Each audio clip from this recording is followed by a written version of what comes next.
It was just a walk home, until the girl was never seen again. The rain didn't so much fall, as it bled from a sky the color of a day-old bruise. It was a miserable Tuesday in October, the kind of day that felt like a personal insult from the universe. For 17-year-old Lily Carter, it was just another walk home. The 3-mile stretch from Northwood High to her front door was a familiar purgatory. A ribbon of cracked pavement and dying lawns that she traced every afternoon. Her headphones were in, blasting a fuzzy indie band that sounded like they'd recorded their album in a garage during a thunderstorm, perfect soundtrack for the day. The thin fabric of her hoodie was already soaked through, clinging to her skin like a second colder layer. She pulled the strings tighter, her world shrinking to the small, dry space she could create around her face. The usual route was a blur of muted colors. The faded blue of the for sale sign that had been rusting on the corner for a year. The angry red of a stop sign someone had tagged with a sloppy silver crown. The greasy green of the dumpster behind the closed-down laundromat. Each landmark was a bead on a rosary of monotony. She passed the gas station, its fluorescent lights humming a sickly yellow against the gloom. Old Mr. Henderson was inside, his silhouette a familiar, stooped shape behind the counter. He didn't look up. He never did. Lily's sneakers, already worn and splitting at the seams, squelched with each step, the sound a wet, rhythmic complaint. The smell of wet asphalt and decaying leaves filled her nose. A scent so deeply ingrained in her memory it was the official perfume of autumn in this forgotten corner of Ohio. She kept her head down, her gaze fixed on the sidewalk in front of her, watching the raindrops detonate on the concrete like tiny silent bombs. It was a game she played, trying to step only on the sections of pavement that were darkest with rain, avoiding the lighter, drier patches. A small, meaningless ritual to pass the time.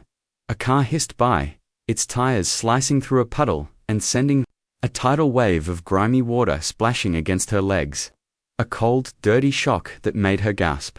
She didn't bother looking up to glare at the driver. What was the point? It was just another drop in the ocean of minor indignities that made up her day. She just wiped at her jeans, smearing the dirt, and kept walking. The music in her ears was a shield, a wall of distorted guitars and melancholic vocals that kept the world at a comfortable distance. The halfway point was a small, neglected park, a sad square of grass with a single skeletal-looking oak tree. At its center, its swings were rusted, the chains groaning a mournful protest in the wind. No one ever used the park, except for the occasional stray dog or teenagers looking for a place to smoke in secret. Today, it was empty, a lonely, waterlogged stage. As she passed its entrance, a flicker of movement caught her eye. A dark van, a model so old and generic it was almost invisible, was parked by the curb. It was the kind of vehicle that blended in everywhere and belonged nowhere, its windows tinted so dark they looked like voids. There was nothing inherently threatening about it, yet a small cold knot tightened in her stomach. It was just out of place. People didn't park here. Not on a day like this. She told herself she was being stupid, paranoid. Her dad was a cop, and his constant warnings about situational awareness had turned her into a walking bundle of low-grade anxiety. See something, say something. But what was there to see? A van, a boring, unremarkable van. She picked up her pace, her heart thumping a slightly faster rhythm against her ribs. A counterbeat to the drums in her headphones. She kept her eyes forward, focusing on the bright, welcoming square of her own street. Just 2 blocks away now, home. The word itself was a comfort. A promise of warmth and dryness, and the familiar smell of her mom's cooking. The rain was coming down harder now, a relentless, percussive drumming on her hood. She could barely hear the music. The world outside the thin membrane of her headphones was starting to intrude. The sound of the wind, the hiss of tires, the groaning of the oak tree's branches, and something else. A new sound. Footsteps. Heavy, quick, splashing through the puddles behind her. Her blood went cold. It was a primal, instinctual fear that shot through her, bypassing thought and reason. The knot in her stomach cinched tight, stealing her breath. This wasn't a jogger. The rhythm was wrong, too heavy, too urgent. It was the sound of pursuit. She didn't dare look back. The rules of every horror movie she'd ever seen screamed. In her head, don't look back, just run. Her own feet, clumsy and leaden in their soaked sneakers, stumbled into a run. It was a panicked, uncoordinated flight, her backpack bouncing painfully against her spine. She fumbled with her phone, her fingers slick with rain, trying to pull the headphone jack out. To hear properly, to be fully present in the terror that was unfolding, the music cut out, and the world rushed in with a terrifying clarity. The footsteps were closer now, impossibly close. A man's footsteps, heavy boots, slapping against the wet concrete. She could hear his breathing, a ragged guttural sound, like an animal. A sob caught in her throat. Her house was so close. The yellow siding, the porch light her mum always left on for her, a tiny beacon in the grey deluge. It was right there, 50 yards, 40. A hand clamped down on her shoulder. The grip was like iron, a vice of shocking strength that stopped her dead in her tracks. She cried out, a thin, reedy sound that was swallowed by the storm. Another hand covered her mouth, rough and calloused, smelling of oil and something else, something metallic. And wrong. She was dragged backward, her feet scraping against the pavement, her body thrashing uselessly against a wall of solid muscle. She saw the van again, its side door sliding open with a low, ominous rumble, revealing a cavern of absolute darkness. Within, this was it. This was the moment her father had always warned her about, the abstract danger made real. It wasn't a monster from a movie. It was a man in a dark raincoat, his face obscured by a hood, his breath hot and foul against her cheek. Her mind screamed, a silent, frantic litany of no, no, no, no, no. She bit down on the hand covering her mouth, tasting sweat and dirt, and the coppery temps of her own fear-induced blood. The man grunted, his grip tightening for a second before he swore and yanked his hand away. Lily. The sound of her name was the most terrifying thing of all. He knew her. This wasn't random. She opened her mouth to scream, to shriek, to tear, her throat raw with a sound that would hopefully shatter windows and summon saviors. But before she could, a cloth was shoved against her face, pressed hard over her nose and mouth. It was soaked in a chemical sweetness that burned her nostrils and made her eyes water. Chloroform. The thought was distant, clinical, a piece of trivia from a crime show. She held her breath, kicking backward, trying to connect with anything. A knee, a shin. Her foot hit something solid, and a man yelped in pain from inside the van. There were two of them, but the hand was relentless, crushing the cloth to her face. Her lungs burned, desperate for air. She couldn't hold it any longer. She gasped, a deep, shuddering intake of breath, and the sweet, sickly poison flooded her system. The world tilted, the edges of her vision blurring and dissolving into a swirling vortex of grey. The yellow of her house, the beacon of the porch light, it all smeared and melted. The last thing she heard was the van door sliding shut, with a deafening, final thud, plunging her into a darkness that was absolute. The last thing she felt was the cold, wet concrete giving way to nothing. The rain continued to fall, washing the sidewalk clean. It streamed down the windows of the houses on the quiet suburban street, obscuring the view of anyone who might have been looking out. It drummed on the roof of the dark, anonymous van as it pulled away from the curb, its movements unhurried, melting back into the miserable Tuesday afternoon. It left behind nothing but a single, discarded earbud, half crushed on the pavement, a tiny, silent testament to a life interrupted. A teenage girl had taken her usual walk home, and in the space of 100 heartbeats, in the grey, indifferent rain, she was gone. Detective Frank Carter's coffee tasted like acid.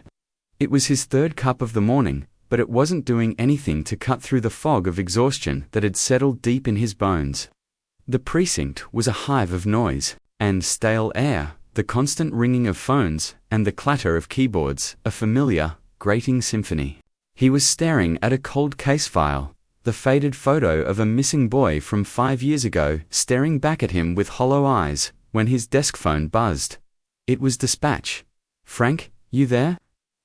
The voice was young, nervous. "A rookie, what? Is it Kid?" Frank grunted, not looking up from the file. It's your wife, detective. She's on line 3. She sounds upset. Frank's head snapped up. Upset? Sarah didn't do upset. Sarah was the rock, the calm center of his chaotic world. He stabbed the button for line 3, his heart suddenly kicking into a higher gear. Sarah, what's wrong? Her voice was a choked, strangled thing, a sound he hadn't heard since her mother's funeral. Frank, it's Lily, she's not home. He glanced at the clock on the wall. 4:15 p.m. She's late sometimes, honey. You know how she is with the music. Loses track of time. He tried to keep his voice even a placating, professional calm, but a cold dread was already starting to seep into his veins. No, Sarah sobbed, and the sound shattered his composure. Not this late, never this late. And she's not answering her phone, Frank, it just goes to voicemail. I've called her 20 times. I drove her route, I drove it twice. There's nothing, she's just gone. The cold case file on his desk blurred. The hollow eyes of the missing boy seemed to mock him. Gone. The word hung in the air, a toxic cloud. He was on his feet before he even realized he was moving, his chair screeching backward. I'm on my way, he said, his voice a low growl. Stay there, don't move, I'm on my way. He slammed the phone down, grabbing his keys and his jacket. His partner, a sharp-eyed detective named Maria Diaz, looked up from her own desk, her expression instantly concerned. Frank, what is it? It's Lily, he said, the name catching in his throat. She's missing. The drive home was a 20-minute journey that felt like an eternity. Every red light was a personal torment. Every slow driver, a villain. The rain was still coming down, the windshield wipers beating a frantic, panicked rhythm that matched the frantic, panicked rhythm of his heart. He saw his daughter everywhere. In the face of every teenage girl huddled under an awning, in every flash of a brightly colored hoodie, he kept dialing her number. The same robotic female voice telling him again and again that the person he was trying to reach was unavailable. When he pulled onto his street, the flashing lights were the first thing he saw. A patrol car was already parked in front of his house, its blue and red lights painting the wet street in garish strobing colors. His heart seized in his chest. It was real. This wasn't just a frantic parent's overreaction. This was a scene. His scene, but he wasn't the detective anymore. He was the father. Sarah was standing on the porch, wrapped in a blanket, her face pale and tear-streaked. She looked small and broken, and a wave of protective fury washed over him. He ran to her. Pulling her into his arms, she felt fragile, trembling like a leaf. They found her backpack. She whispered into his chest, her voice muffled by his jacket. Just lying on the sidewalk, a block from the park. A uniformed officer, a young man with a grim face, who Frank vaguely recognized, approached them cautiously. Detective Carter, I'm Officer Jennings. We've secured the area. We found this. He was holding a clear evidence bag. Inside, nestled in a fold of plastic, was a single white earbud. It was caked in mud, and a dark crack ran across its surface, as if it had been stepped on. Frank stared at it, his vision narrowing until it was the only thing in the world. He had given those to her for her birthday last month. She'd been so happy, a rare, genuine smile lighting up her face. He felt the world shift under his feet, the solid ground of his life turning to quicksand. He was a cop. He'd stood on 100 porches just like this one, delivering bad news, offering hollow comforts to families ripped apart by violence and loss. He knew the procedure. He knew the statistics. He knew what it meant when a teenage girl vanished on her way home from school. He'd always managed to maintain a professional distance, a wall between the job and his life. But now, the job had come home. The monster he hunted in the dark corners of the city had walked down his own street, in the middle of a rainy Tuesday afternoon, and had taken his daughter. The wall was gone, and on the other side was an abyss of pure, undiluted terror. The rain kept falling, a cold, indifferent witness to the beginning of his nightmare. The porchlight his wife had left on for their daughter cast a lonely, hopeful glow on an empty walkway. It would stay on all night. It would stay on for a lot of nights to come. But Lily Carter was not coming home. The first 24 hours were a blur of procedural hell, made infinitely worse by the fact that Frank knew every agonizing step. He was forced into the passenger seat of his own life, watching his colleagues, his friends, do the job he should have been leading. Captain Morrison, a man whose gut Frank had trusted for 2 decades, had put his hand on Frank's shoulder, his eyes full of a pity that felt like acid. "Frank, you can't be on this. You know that. Go home, be with Sarah. We've got this." But he couldn't go home. Home was a museum of Lily's absence. Her muddy sneakers were still by the back door. Her half-finished glass of orange juice was on the kitchen counter. Her bedroom, with its chaos of clothes and books and the faint scent of her vanilla perfume, was a sanctuary he couldn't bear to enter and a tomb he couldn't bear to ignore. So he stayed at the precinct, a ghost haunting the edges of the investigation, drinking bitter coffee and feeling his helplessness curdle into a rage so potent it made his teeth ache. Diaz was running point, her usual sharp efficiency now tempered with a soft, pained look every time she glanced his way. She set up the investigation board in the main briefing room, and at its center, she pinned a photograph of Lily. It was her latest school picture. She was smiling, but it was a forced, awkward smile Frank knew she hated. Her eyes, a deep, intelligent blue, seemed to look right at him, asking a question he couldn't answer. "Where were you?" The details trickled in, each one a fresh twist of the knife. The backpack had been found by a neighbor walking his dog. It was unzipped, its contents history textbook, a dog-eared copy of a fantasy novel, a half-eaten bag of sour gummies spilled onto the wet grass. It looked like it had been dropped in a hurry. Then there was the earbud, found 20 feet away, crushed, a sign of a struggle. They canvassed the neighborhood, a grim parade of uniforms and detectives going door to door, their questions echoing in the rain-soaked streets. The answers were a frustrating chorus of nothing. No one saw anything, no one heard anything. The rain had been a perfect accomplice, driving people indoors, muffling sound, washing away evidence. It was a ghost crime.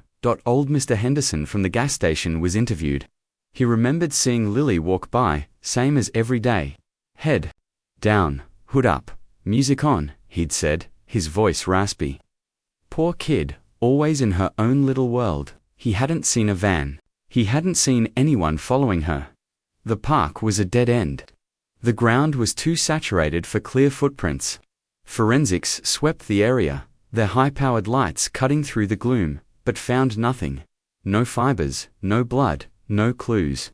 It was as if she had simply been erased from the earth. Frank paced the briefing room like a caged animal, the faces of his colleagues blurring around him.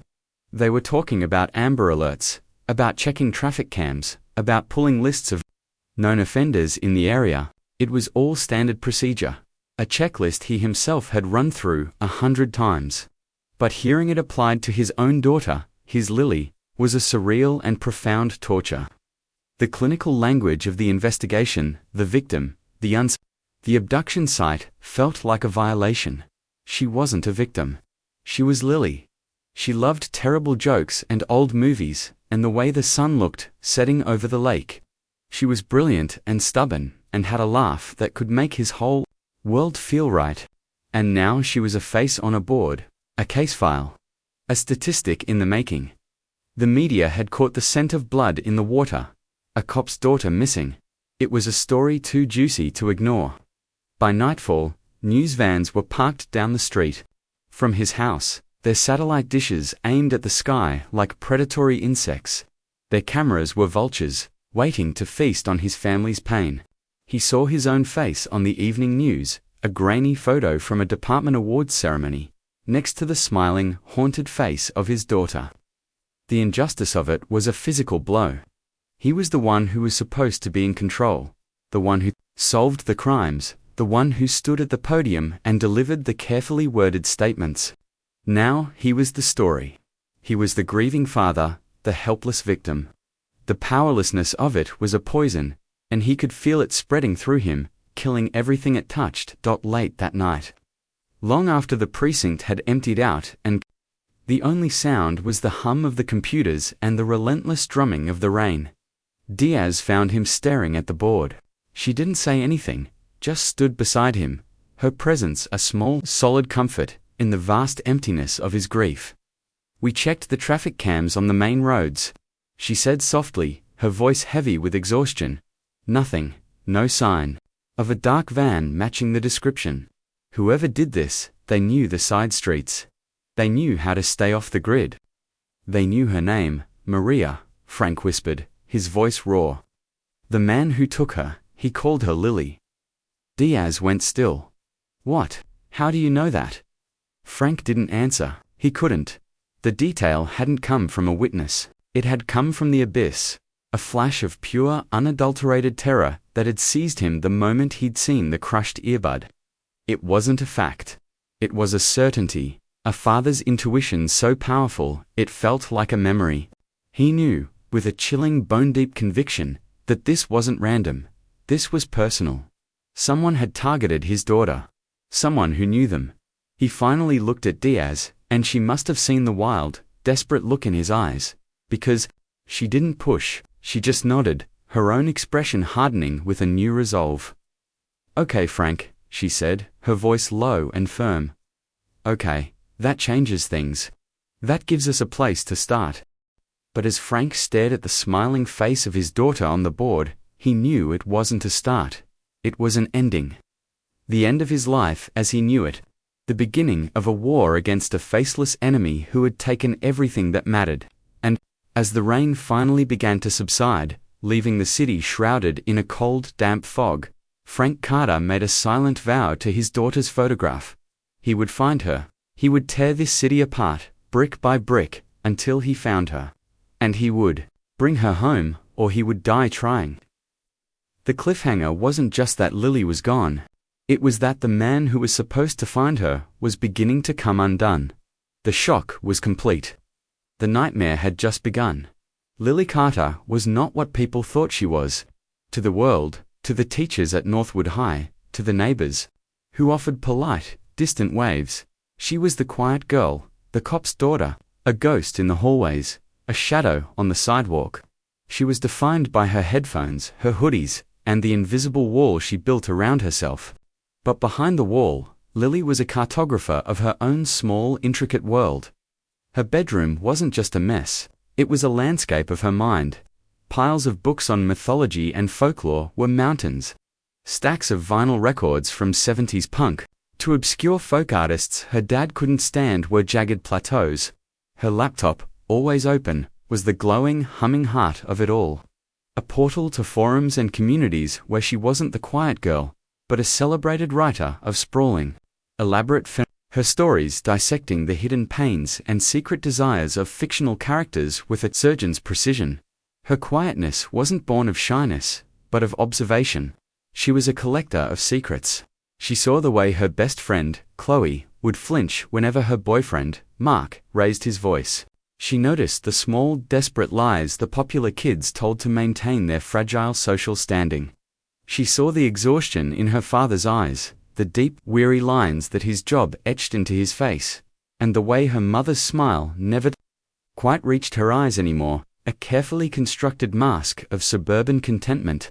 Lily saw it all, and she stored it away, weaving the threads of real-life sadness into the fabric of her fictional worlds. Her broken past wasn't a single, dramatic event, but a slow erosion of faith. It was the day she realized her father, the hero cop, couldn't fix the brokenness of the world, that he brought the darkness home with him, like mud on his shoes. It was the day she realized her mother's cheerfulness was a shield against a quiet desperation she couldn't name. It was the accumulation of 1,000 tiny disappointments that had taught her the world was a place of hidden wounds. And the safest way to navigate it was to stay invisible. Her relationship with her father, Frank, was a casualty of his job. She loved him, but he was a stranger who lived in their house. He smelled of precinct coffee and a faint metallic scent she couldn't identify. His conversations were interrogations. "Where are you going? Who with? When will you be back?" He saw threats in every shadow, and he tried to wrap her in a suffocating blanket of his own professional paranoia. She resented it, fought against it, retreating further into the safety of her headphones. Her music a buffer against his anxieties. She didn't understand that his fear wasn't about control. It was about the faces of the missing girls he carried. In his case files, the ghosts that whispered to him in the dead of night. He was trying to protect her from a world he knew too well, and in doing so, he had pushed her away, creating a chasm of silence and misunderstanding between them. The antagonist, the man who had ripped her from the world, was not a monster in the traditional sense. He was not a drooling psychopath or a cackling villain. He was something far more terrifying, a man of profound and chilling mediocrity. His name was Arthur Finch, and he was a janitor at Northwood High. He was a man so bland, so utterly forgettable, that he had achieved a state of perfect invisibility.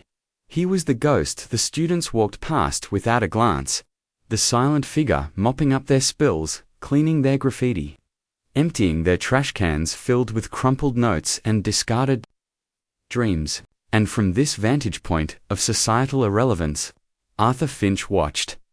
Arthur's past was a wasteland of failure and resentment. He had once been a man with aspirations. He'd wanted to be a police officer, just like Frank Carter. He had applied to the academy twice, decades ago, and had been rejected both times. The first time for failing the physical exam, the second for a psychological evaluation that had deemed him unsuitable. The word had branded him. A secret shame he carried like a tumor. He had watched men like Frank Carter ascend, men he saw as arrogant and undeserving, men who had the life he believed was his birthright. He'd gotten a job as a security guard, then a delivery driver, each position a step down. A further slide into the anonymity he despised. Finally, he had landed at the high school.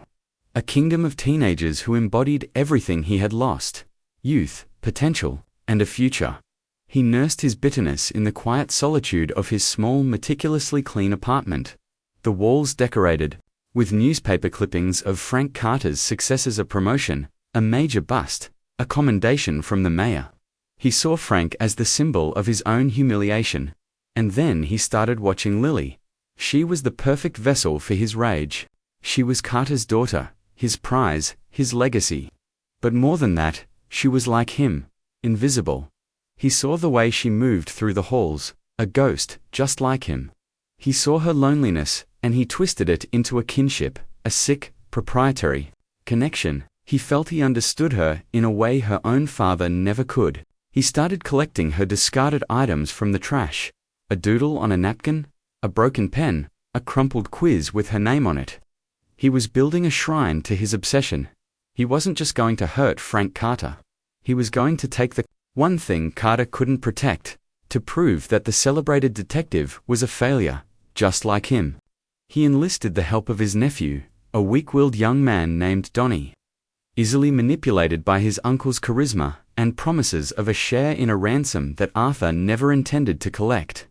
The goal was never money. The goal was to break Frank Carter, to watch him crumble from the inside out. To inflict a pain so profound it would eclipse every one of Carter's triumphs. And then there was the witness. The one person who saw. His name was Thomas, and he lived in a small, second-story apartment that overlooked the neglected park. Thomas was a recluse, a prisoner in his own home, his life derailed by a tour in Afghanistan that had left him with a shattered leg and a mind full of ghosts. The world outside his window was a television screen he watched on mute. He saw the seasons change in the leaves of the single oak tree. He saw the teenagers smoke their cigarettes on the rusty swings. He saw the drug deals go down in the pale glow of the streetlights. He saw everything and said nothing. His own past was a minefield of trauma. The explosion, the screams, the guilt of survival, it all played on a constant loop in his head. His contact with the outside world was limited to the pizza delivery guy and the VA therapist who called once a week. Her cheerful, professional voice and irritating buzz he mostly ignored. On that miserable Tuesday afternoon, Thomas was at his window, as always. The rain blurred the glass, turning the world into an impressionist painting of grays and muted greens. He saw the dark van parked by the curb. He saw Lily Carter walk by, a splash of color in a drab world. He saw the man get out, the purposeful stride, the way he pulled his hood down to obscure his face. Thomas felt a familiar prickle of unease. The heightened senses that had kept him alive in a war zone. He saw the chase, the struggle, the white cloth. He saw the van door slide shut and the vehicle pull away. He saw it all, and he did nothing. Fear, cold and absolute, paralyzed him. It wasn't just the fear of getting involved, of talking to the police. It was a deeper, more profound terror. To speak up would be to re-enter the world, to connect his quiet, contained existence to the chaos outside. It would mean facing the questions, the scrutiny, the dredging up of his own past. The police, to him, were not saviors. They were an authority that had sent him to hell and then forgotten about him. His mind, in a desperate act of self-preservation, began to rewrite the memory. It was just a couple fighting. The girl got into the van willingly. It was none of his business. He retreated from the window, his heart hammering against his ribs. The image of the girl's panicked eyes burned into his brain. He turned up the volume on his television, letting the canned laughter of a sitcom drown out the screaming in his own head. He became a hidden witness, not out of malice, but out of a brokenness so complete that his own survival depended on silence. The secret he held was a live grenade, and he was too terrified to pull the pin, even as he knew, deep down, that a girl's life depended on it. The stage was set, the players defined by their wounds, their secrets, and their silences, all orbiting the empty space where Lily Carter used to be. The first week was a slow, agonizing descent into hell for Frank and Sarah Carter. Their house, once a home, transformed into an outpost of the investigation. The smell of coffee and stale pizza replaced the scent of Sarah's baking. Detectives moved through the rooms with a detached professionalism that felt like a constant violation. They combed through Lily's life, dissecting her digital footprint, interviewing her friends, turning her from a daughter into a collection of data points. Frank watched, a prisoner in his own life, as Diaz and her team tried to assemble a puzzle with half the pieces missing. Lily's best friend, Chloe, sat at their kitchen table, her face puffy from crying, twisting a tissue in her hands. She was quiet, Chloe said, her voice barely a whisper. But not in a sad way, you know, just private. She was writing a lot. This story, she was really excited about it. She couldn't provide any names, any threats, any secret boyfriends. Lily's privacy had been absolute. She had built her walls so high that even the people closest to her couldn't see over them. The investigation turned to Lily's laptop. A tech expert, a young man with glasses and an air of quiet competence, sat in Lily's bedroom. The colorful, chaotic space, a stark contrast to his methodical work. Frank couldn't bring himself to stay in the room. He stood in the hallway, listening to the soft clicks of the keyboard, each one feeling like a desecration. The expert emerged hours later, his face grim. Her hard drive is encrypted, he told Frank and Diaz, and not with some off-the-shelf software. This is high-level stuff. We can try to crack it, but it could take weeks, even months, if we can crack it at all. The news was a body blow to Frank. Lily's entire world, her secrets, her thoughts, were locked away in a digital fortress. He couldn't breach. The one place that might hold a clue, a name, a reason, was inaccessible. The wall she had built to keep him out was now keeping him from finding her. The irony was a bitter pill. Meanwhile, Arthur Finch was reveling in his power. He went to work at the high school every day, a model employee. He swept the floors, cleaned the bathrooms, and listened with a secret, smug satisfaction to the whispers of the students and the worried conversations of the teachers. He was the center of the biggest story in the city, and no one even knew it. The fear and chaos he had unleashed were a bomb to his wounded ego. He was no longer the invisible janitor. He was a god, a puppet master, pulling the strings of the great detective Frank Carter. He kept Lily in the soundproofed basement of a remote, abandoned farmhouse he had inherited from a deceased relative years ago. It was his secret kingdom of control. The room was small, cold and bare, except for a mattress on the floor and a single bare bulb hanging from the ceiling. He didn't hurt her, not physically. That wasn't the point. The point was the psychological torment. He would bring her food and water, and he would talk to her. He would tell her about her father. "He's on the news every night," Arthur would say, his voice calm and reasonable, which made it all the more terrifying. He'd be standing in the doorway, just out of reach. "He looks tired, broken. They're calling him a tragic figure." He would describe the investigation in detail, information he gleaned from the news and the gossip at the school. "They're chasing their tails, Lily. Looking for monsters in the shadows. They're not looking for a man like me. A man who's been right under their noses the whole time." Lily, her initial terror slowly hardening into a cold, defiant resolve, refused to give him the satisfaction of her tears. She would stare back at him, her blue eyes, so like her father's, filled with a silent, burning hatred. She recognized him now. The janitor. The man she'd never given a second glance. The irony was not lost on her. She, who prided herself on seeing the things others missed, had been completely blind to the danger right in front of her. The conflict escalated when Arthur brought a television into the basement. He forced her to watch the news reports. To see the images of her mother's tear-streaked face, her father's stoic, crumbling facade at the press conferences. "See," Arthur said, his voice laced with a triumphant cruelty. "This is real. This is the pain I wanted. The pain he deserves." He was trying to break her spirit, to make her a reflection of the despair he felt. He wanted her to see her father not as a hero, but as a helpless, broken man. His cruelty grew bolder. He began to withhold food, to leave her in darkness for longer periods, his sadism feeding on her defiance. For Frank, the injustice was a living thing, a beast that clawed at his insides. The department, following protocol, began to look at him. It was standard procedure in any disappearance. Investigate the family first. He had to sit through a formal interview, his partner Diaz asking him questions about his marriage, his finances, his relationship with his daughter. It was a humiliating, surreal experience. He knew Diaz was just doing her job, but it felt like a betrayal. The system he had dedicated his life to was now turning its cold, suspicious gaze on him. The whispers followed him down the hallways of the precinct. Did he have a temper? Was there trouble at home? His frustration, his sleeplessness, his single-minded focus on the case were all being reinterpreted as signs of guilt. The true betrayal, however, came from within his own home. One evening after another long, fruitless day, he came home to find Sarah sitting in the dark, a glass of wine in her hand.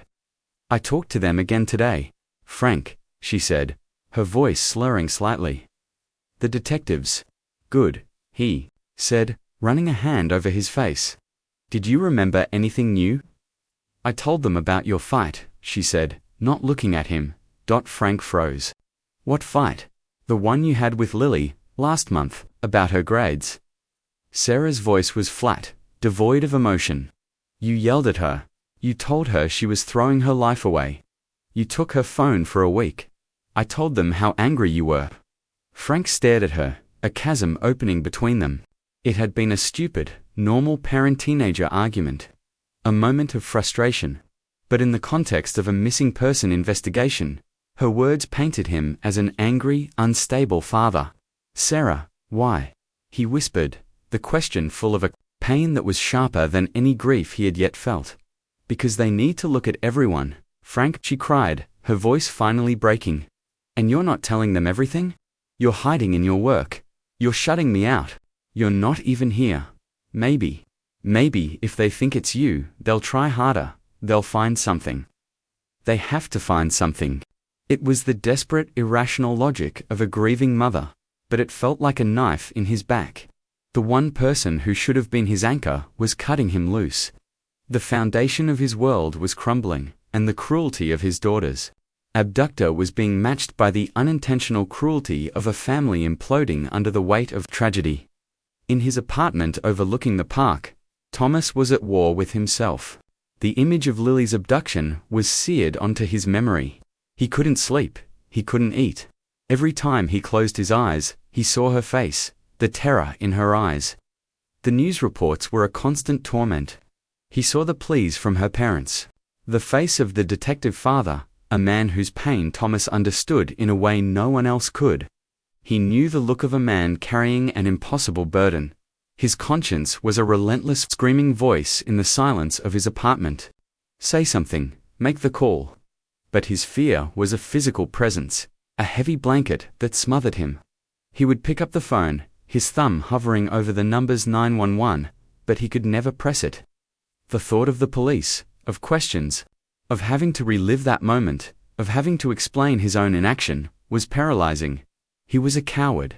He had survived a war only to be defeated by a window. The witness, the one person who held the key, was trapped in his own prison. His silence a form of torture for himself, and a death sentence for Lily. The conflict was escalating on all fronts. A tightening spiral of pain, cruelty, and fear, drawing everyone closer to a breaking point that felt both inevitable and terrifyingly unknown. The break in the case came not from a brilliant piece of detective work or a forensic miracle, but from a mundane act of spring cleaning. 2 months had passed since Lily's disappearance. The seasons had turned, the miserable autumn rain giving way to the hard, biting cold of winter. The news cycle had moved on. The yellow ribbons tied around the trees on Lily Street had faded, their hopefulness turning brittle in the frost. The investigation had stalled, growing as cold as the weather. Frank Carter was a man hollowed out by grief and suspicion. Officially on leave from the department, a pariah in his own precinct, Sarah had retreated into a shell of medicated silence. The Carter house was no longer a home, but a mausoleum of memory. It was a Saturday morning when Sarah, in a rare burst of agitated energy, decided she couldn't stand the sight of Lily's room anymore. It had been left exactly as it was, a perfect, painful time capsule of the moment before. She wasn't cleaning to erase Lily. She was cleaning to feel something, anything other than the dull, constant ache of her absence. She stripped the bed, the scent of her daughter's perfume rising from the sheets like a ghost, a scent that made her knees buckle. She gathered the laundry, a pile of hoodies and worn-out jeans, and as she lifted a thick grey sweatshirt, something heavy fell from the pocket and clattered onto the hardwood floor. It was a small, cheap, disposable MP3 player, the kind you buy at a gas station. It wasn't Lily's. She had her phone, her expensive earbuds. This was something else. A secret. Sarah's fingers trembled as she picked it up. It was caked with a bit of dried mud. She found a pair of old headphones in a drawer and plugged them in. She pressed the play button. For a moment, there was only static. Then, a voice. Lily's voice. But it was hushed, whispering, laced with a fear that made the hairs on Sarah's arms stand on end. Double quotes. ... Don, single quotes to know if this is even recording. The voice whispered. The battery is almost dead. He's outside, I can hear him. Oh God, I can hear him. There was a sound of shuffling, a muffled sob. His name is Mark, it's Chloe's boyfriend. He's been following me, he says. He says he knows I know about what he did to that girl last year. The one from Lincoln High who overdosed. He said it wasn't an overdose. He was there. He gave her something. He's scared I'll tell someone. He keeps texting me, telling me to keep my mouth shut. He has pictures of me. I don't know what to do. Dad would kill him, but he'd get in trouble. I can't tell him. I'm meeting Chloe at the park. I'm going to tell her. She has to know who he is. I'm recording this, just in case. Just in case he shows up. Just in case something happens. The recording ended abruptly in a burst of static. Sarah stood frozen in the middle of the room, the headphones slipping from her fingers. The world tilted on its axis. Mark, Chloe's boyfriend, a handsome, popular kid who had been to their house for dinner, who had laughed and joked with Frank. It was him. It had always been him, and Chloe. Chloe had been there. At the park, the revelation was a lightning strike, illuminating everything with a horrifying clarity. Chloe's evasiveness, her insistence that Lily was just a private person. She hadn't been protecting Lily's privacy. She had been protecting her boyfriend. Frank had interviewed Mark in the first week. He'd had a solid alibi. He was at football practice, confirmed by his coach and 20 other players. An alibi that now seemed too perfect. To clean Dodd-Frank was a man reborn. The hollow-eyed ghost was gone, replaced by the cold, focused fury of the detective he used to be. The recording was a bombshell, but it was inadmissible in court on its own. It was a lead, a powerful one, but he needed more. He needed to break the conspiracy of silence between a terrified girl and her sociopathic boyfriend. The stakes had shifted. This was no longer just about his daughter. It was about a predator hiding in plain sight, a potential murderer who had been protected by a wall of high school loyalty and fear. He brought the MP3 player to Diaz. He played it for her in the sterile quiet of an interrogation room. The sound of his daughter's last terrified words echoing off the concrete walls. Diaz listened, her face a mask of stone. When it was over, she didn't say a word. She just stood up, went to the investigation board, and tore down Mark's photo from the alibis checked section and pinned it squarely in the center, right next to Lily's. The hunt was back on, and this time, it was personal for the entire department. The pressure they brought to bear on Northwood High was immense. They re-interviewed every student, every teacher, but this time, their questions were different. They weren't asking about a random abduction. They were asking about Mark, about his temper, about the girl from Lincoln High. The whispers started. The cracks in the facade of high school popularity beginning to show. Kids who had been too scared to talk before started to come forward with stories of Mark's jealousy, his possessiveness, his sudden violent flashes of rage. The real tension, however, was building in the small soundproofed basement where Lily was being held. Arthur Finch was growing erratic. The investigation's sudden, sharp turn had spooked him. The news was no longer about Frank Carter's tragic, slow collapse. It was about a new suspect, a new theory. His masterpiece was being ruined. His role as the mastermind written out of the script. His control was slipping, and it made him dangerous. Confronted Lily, his usual calm demeanor gone, replaced by a raw, frantic anger. He held a newspaper in front of her face, the headline blaring, "New lead in Carter case. Police focus on student. What is this?" he screamed, his face inches from hers, spittle flying from his lips. "What did you do? Who is this boy?" Lily, seeing the shift in the investigation, felt a tiny, dangerous flicker of hope. For the first time, she had a weapon. "They know," she said, her voice steady, despite the hammering of her heart. "They're coming for him. And then they're coming for you." It was a bluff, but it landed with the force of a physical blow. Arthur stumbled back, his face pale. The thought that he could be discovered, that his perfect crime could be unraveled by some stupid teenage drama, was more than he could bear. His obsession with Frank Carter had blinded him to everything else. He had never even considered that there might be another secret, another threat, in Lily's life. The plot twist was not just the discovery of the recording. It was the collision of two separate, terrible secrets. A crime of obsessive revenge had intersected with a crime of violent passion. Arthur Finch had inadvertently kidnapped the only witness to a potential murder.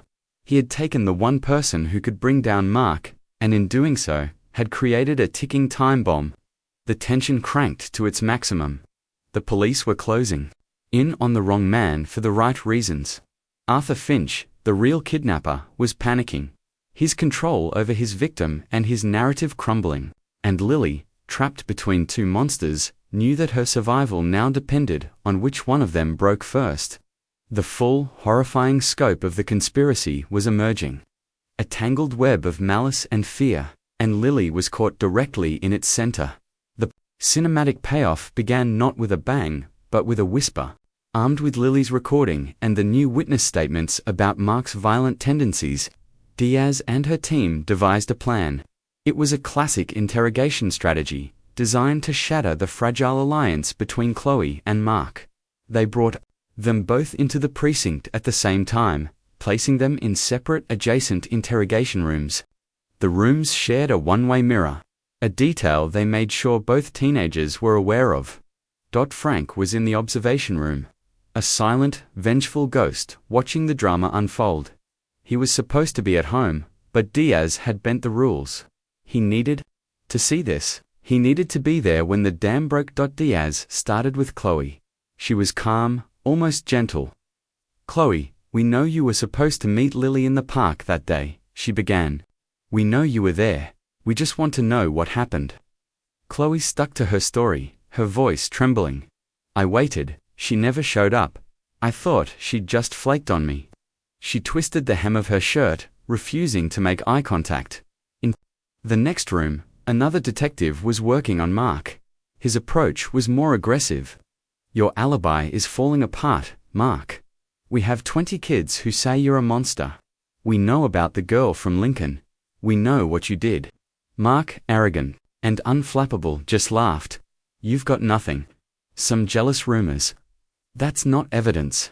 Back in Chloe's room, Diaz leaned in, her voice dropping to a conspiratorial whisper. "He's going to turn on you, Chloe. That's what guys like him do. He's going to say you were in on it. He's going to say you helped him lure Lily to the park. He will save himself, and he will let you take the fall. Is that what you want?" Through the one-way mirror, Chloe could see Mark in the other room, looking cool and confident. She could see him, but he couldn't see the terror on her face. Diaz played her trump card. She didn't play Lily's recording. Instead, she slid a single, grainy photograph across the table. It was a CCTV still from a convenience store near Lincoln High, taken the night the other girl had died. It showed Mark at the counter, buying a pack of gum. Standing behind him, looking nervous, was Chloe.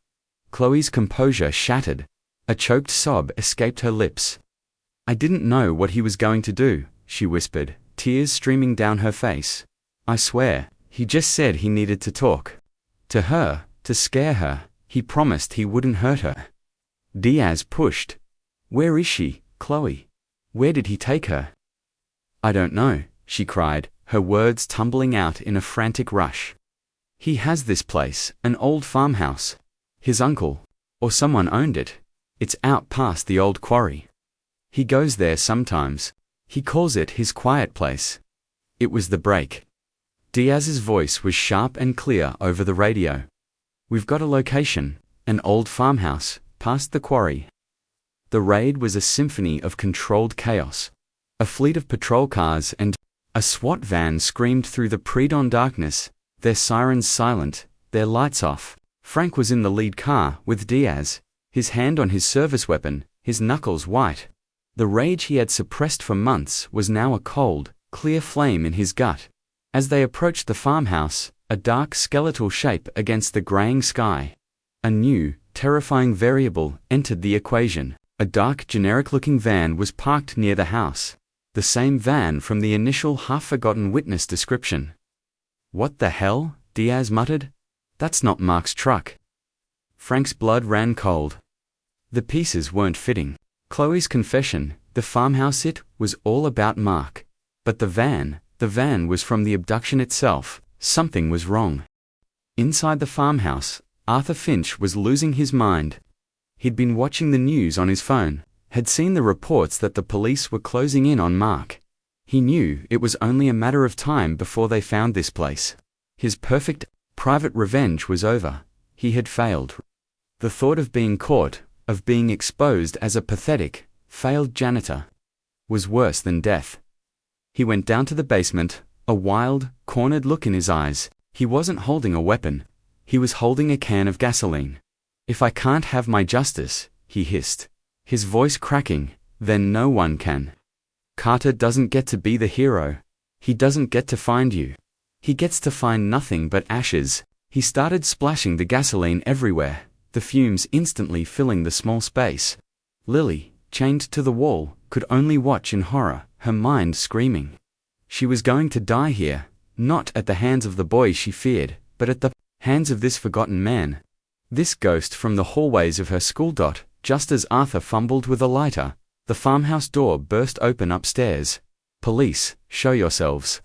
The sound shocked Arthur into a moment of frozen panic. He dropped the lighter, and scrambled up the basement stairs, straight into the arms of the waiting SWAT team. He was screaming, a high, pathetic wail of a man whose fantasy had just collided with a brutal reality. It's not fair. He doesn't deserve her. I'm the one who won. Frank and Diaz, following the SWAT team, heard the screams. They bypassed the incoherent, struggling janitor and charged down the basement stairs, their flashlights cutting through the darkness. The scene that met them was from a nightmare. The overpowering stench of gasoline. The single bare bulb, illuminating a small terrified figure huddled against the far wall, Lily. Frank's voice was a choked, broken whisper. She looked up, her eyes wide and full of a terror so profound. It was almost beyond recognition, but it was her. She was thin, pale, and filthy, but she was alive. Frank rushed to her, fumbling with the keys to the cuffs, his hands shaking so badly he could barely fit the key in the lock. The moment the chains fell away, she collapsed into his arms, her body racked with sobs, a deep, guttural sound of a pain that had been held in for months. Frank held her, burying his face in her hair, his own tears flowing freely, washing away the months of anger and despair. He was no longer a detective. He was just a father, holding his daughter, his entire world, back in his arms. The cinematic payoff was twofold and explosive. In the main farmhouse, the SWAT team had Arthur Finch in cuffs, his pathetic, rage-fueled confession caught on every body cam. His secret was out, his invisibility shattered forever. He was just a sad, angry man in a janitor's uniform. Simultaneously, another team had converged on Mark's house. They arrested him in his bedroom, the picture of teenage arrogance, still believing he was untouchable. His arrest, for the murder of the girl from Lincoln High and the conspiracy to kidnap Lily Carter, would be the scandal that ripped the town apart. The public exposure was total. The hidden evil, both the pathetic and the privileged, was dragged into the light. But the true catharsis was in that dark, gasoline-soaked basement. It wasn't a courtroom victory or a public spectacle. It was a quiet, desperate, and profoundly emotional reunion. It was the moment a father, who had been to hell and back, finally found his daughter. He hadn't been the hero who had solved the case with a brilliant deduction. He had been a man who had been broken, who had lost everything, and who had been saved, in the end, by the quiet strength of the daughter he never truly knew, and the love of a wife who had never truly given up hope. The rescue was a raw, emotional, and deeply personal victory, a moment of pure, unadulterated grace in the heart of the darkness.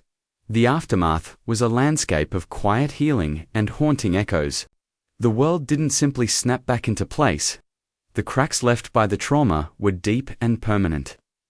The explosive arrests of Arthur Finch and Mark Peterson sent shockwaves through the town of Northwood. A community forced to confront the uncomfortable truth that monsters weren't just strangers in dark vans, but could also be the forgotten man who swept their floors and the popular boy who scored their touchdowns. The trials were a media circus. Arthur Finch, stripped of his self-constructed narrative of righteous vengeance, was portrayed as what he was, a pathetic, obsessive man whose life was a monument to his own failures. His rants in the courtroom about injustice and the arrogance of men like Frank Carter were met with cold, clinical psychiatric evaluations. He was found guilty and sentenced to life in a prison where he would be, once again, truly invisible. A fate he had ironically crafted for himself. Mark Peterson's trial was the real spectacle. It was a brutal, ugly affair that tore the high school apart, pitting friends against friends, families against families. Chloe, granted immunity for her testimony, took the stand, a pale, trembling ghost of her former self. Her words, delivered in a choked whisper, painted a horrifying portrait of a charismatic young man's descent into sociopathic violence. Mark was found guilty of the murder of the girl from Lincoln High and the conspiracy to kidnap Lily. As he was led away in handcuffs, his handsome face was a mask of disbelief, the face of a boy who had never been told no, who had finally met a consequence he couldn't talk his way out of. For the Carters, life was a slow, painful process of rebuilding. The house was no longer a crime scene, But the silence in it was different now. It wasn't empty. It was heavy with unspoken things. Frank and Sarah started talking again, not as a detective and a victim's mother, but as a husband and wife who had stared into the abyss together and had, by some miracle, pulled each other back. They went to therapy. They learned to navigate the new, fragile landscape of their lives. Bad Frank returned to the force. But he was a changed man. The cold, professional wall he had once maintained was gone, replaced by a raw, empathetic understanding of the victims he served. He looked at the faces of the grieving families and saw his own. He was a better detective, but a more wounded man. The ghosts of the missing he carried were now joined by the ghost of what he had almost lost. Lily's recovery was the most complex journey of all. She was physically safe, but the basement had followed her home. She slept with the lights on. The scent of gasoline could trigger a panic attack. The sound of a van door sliding shut made her flinch. The walls she had built around herself before were now fortified with the concrete and steel of real trauma. But something else had changed too. The quiet observer had found her voice. She started writing again, but not the fictional escapes of before. She wrote about what had happened. She wrote about Arthur Finch, not as a monster, but as a sad, invisible man, trying to understand the rot at the core of his loneliness. She wrote about Mark, about the casual cruelty of privilege, and the terrifying fragility of teenage social structures. And she wrote about Thomas. The hidden witness had eventually come forward. After seeing the news of Lily's rescue, the dam of Thomas's fear had finally broken. He walked into the precinct, a man unburdened, and told his story. His testimony was crucial in corroborating the details of the abduction. He and Frank had met once, a brief, awkward encounter between two men who understood each other's scars without needing to speak of them.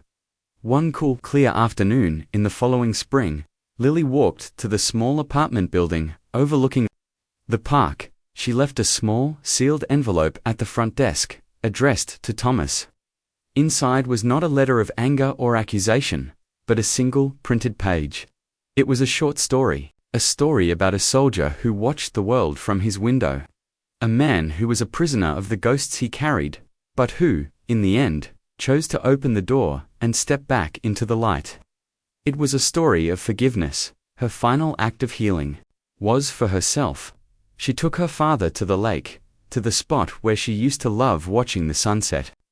They sat on the hood of his car, the silence between them comfortable for the first time in years. The chasm of misunderstanding that had separated them had been bridged by the shared trauma. He finally saw her not as a fragile victim to be protected, but as a survivor, a person of incredible, quiet strength. And she finally saw him not as a paranoid, overbearing cop, but as a father who loved her with a fierce, desperate love he didn't know how to express. "I'm sorry, Lily," he said, his voice thick with emotion, as the sun bled orange and purple across the sky, "for not seeing you, for not listening." "I'm sorry too, Dad," she replied, leaning her head on his shoulder. "For not letting you in." There was no grand cinematic resolution. There was only this, a quiet moment of connection, a shared understanding of the cost of truth. The emotional echo of her ordeal would linger forever, a haunting reminder of how quickly a life can be erased and how hard it is to draw it back again. The walk home was no longer a part of her routine. Her father drove her now. But as they sat there, watching the last sliver of sun disappear below the horizon, Lily Carter felt, for the first time in a very long time, that she was finally on her way home. The grave marker wasn't made of stone, but of the memory of the girl she used to be, a person she had to let go of in order to become the woman who survived. The cost was immense, but in the quiet twilight, there was a sense of bittersweet peace, a fragile but persistent hope that the darkest nights are eventually followed by the dawn.